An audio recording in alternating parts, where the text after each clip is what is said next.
dans cette séquence, on va voir comment nettoyer les pièces qu'on a démontées avant de les regresser et de les remonter. Et on va voir, puisqu'on est juste à côté, on va voir comment on va se servir de la presse hydraulique pour remonter un déroulement.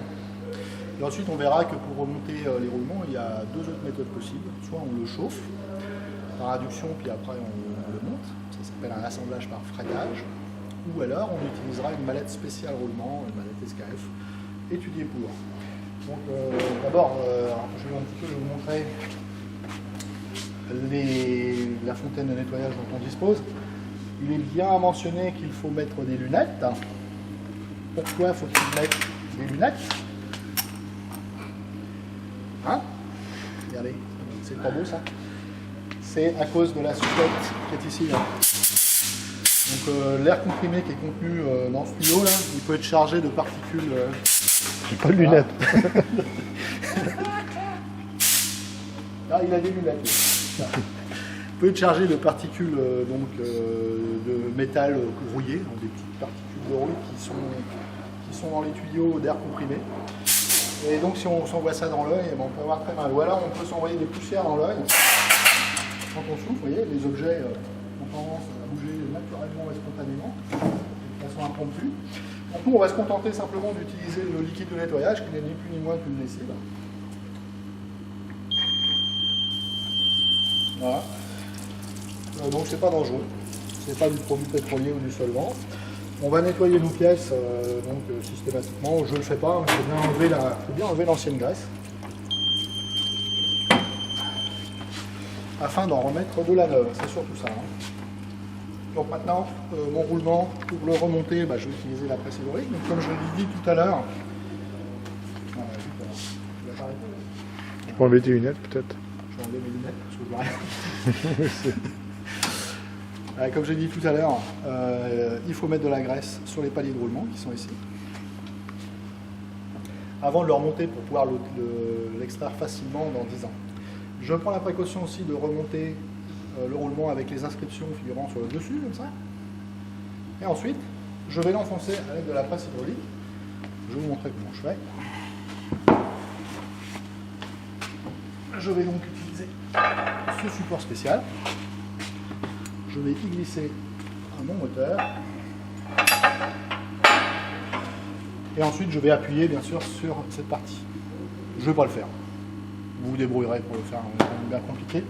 Il faut bien penser à enfoncer le roulement jusqu'au fond, jusqu'à l'épalement, pour pouvoir le remonter facilement. Je vais vous montrer une autre méthode. Donc on va se déplacer un petit peu.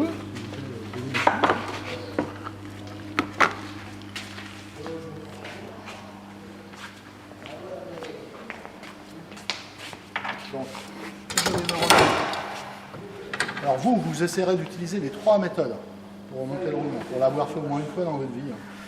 Donc le remontage à la presse, le remontage que je vais vous montrer maintenant, c'est-à-dire avec la valise SKF. Donc, on a dit que c'était un roulement 6206, on va voir par ici, je vais vous montrer simplement. Donc on a une mallette spéciale avec des douilles, certaines sont d'ailleurs un peu cassées, un peu usagées. Donc on cherche un sponsor, si quelqu'un veut nous financer. Pourquoi pas Monsieur SKF.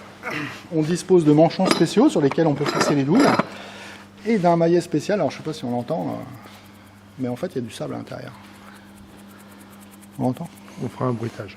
On fera un bruitage. Et alors, et pourquoi y a-t-il du sable à l'intérieur? Eh bien, je ne sais pas. Vous ne savez rien? Non, absolument pas du tout.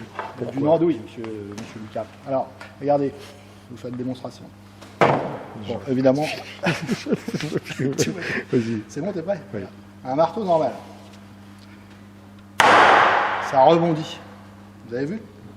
Donc, ça transmet un choc élastique violent. On peut jouer au basket avec d'ailleurs, tellement ça rebondit. Totalement, exactement. Et il y a du lancer de marteau. Et la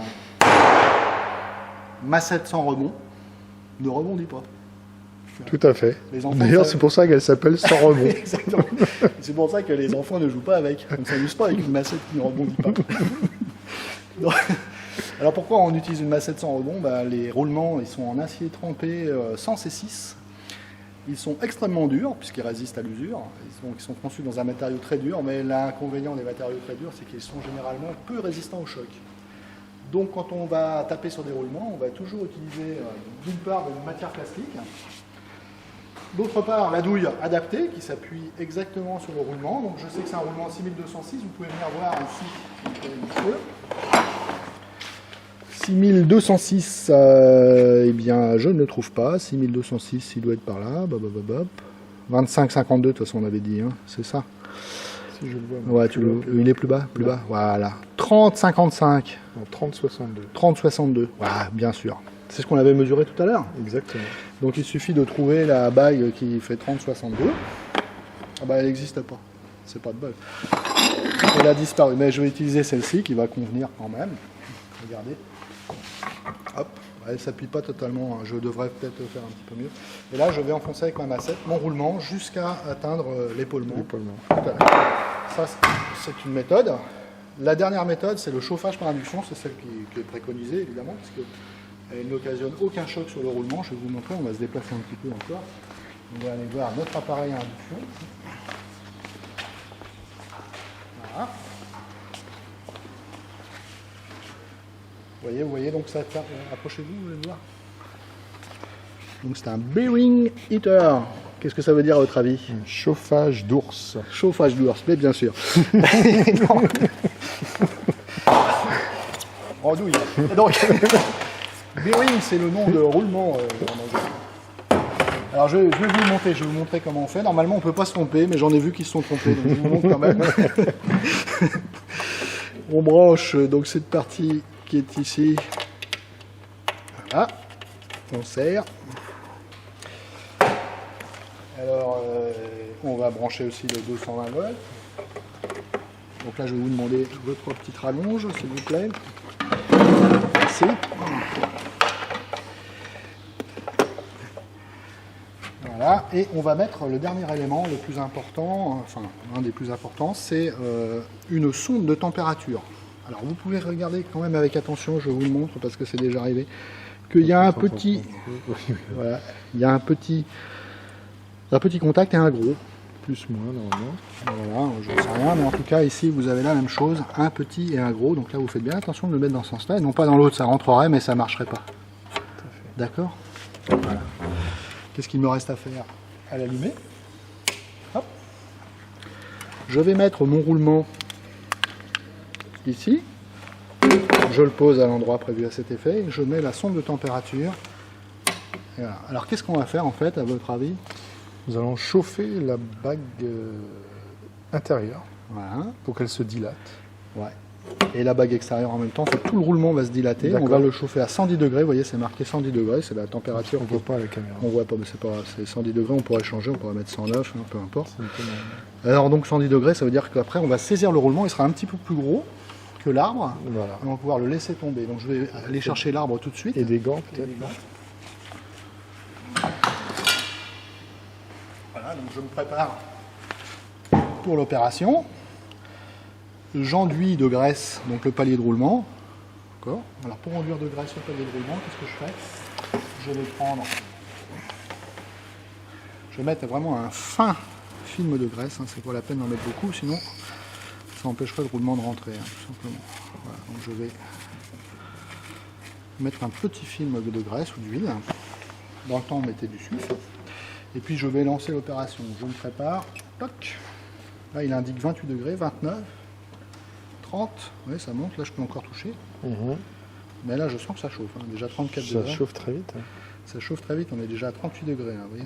À 60, normalement, je pourrais plus mettre mon doigt. Donc je vais préparer mes gants. Hop, les gants spéciaux. Voilà. Donc lui, il est réglé pour 110 degrés, voilà. Quel que soit, il n'y a pas de réglage possible en fait, on ne peut pas le chauffer plus. Alors la seule chose, c'est que bien sûr, si vous montez un roulement qui est plein de graisse et que vous le chauffez à 110 degrés, ça va faire de l'épaisse fumée. Donc ce que je vous conseille de faire, c'est d'abord d'enlever la graisse à la fontaine de nettoyage, que normalement vous auriez dû faire, et avant de remettre de la graisse neuve, de le chauffer. D'accord. D'ailleurs, on va voir, il va peut-être fumer un petit peu. On est à 77 degrés. Là. La température monte toujours. 81 degrés. Donc vous vous souvenez que normalement, le roulement à la main, je ne pouvais pas le mettre. Hein. Tout à fait, je me souviens. Là, ça commence à fumer, vous voyez. Ça doit être la graisse à l'intérieur. Et les caches poussières, enfin les caches sur les côtés, ils résistent à cette température? Ouais, tout c'est conçu pour résister. Ça, c'est fabriqué par des. Donc, le chauffeur d'ours, il est fabriqué par des fabricants de roulement. Le fabricant de roulement, d'accord. Donc, vite, je repère. Voilà. Hop. Dans le bon sens, et il rentre tout seul. Il rentre tout seul. Et si j'attends quelques minutes, mais on ne va pas le faire, eh bien. On ne pourrait plus le ressortir. On ne pourrait plus le ressortir. D'ailleurs, je pense que même là, on ne peut plus le ressortir. D'accord. Ça s'appelle un assemblage par frettage. Voilà, donc dans une dernière vidéo, je vais vous montrer comment on fait pour remonter le moteur. Quelques petites précautions à prendre, notamment le serrage avec une clé dynamométrique. Ça vous va ? Merci.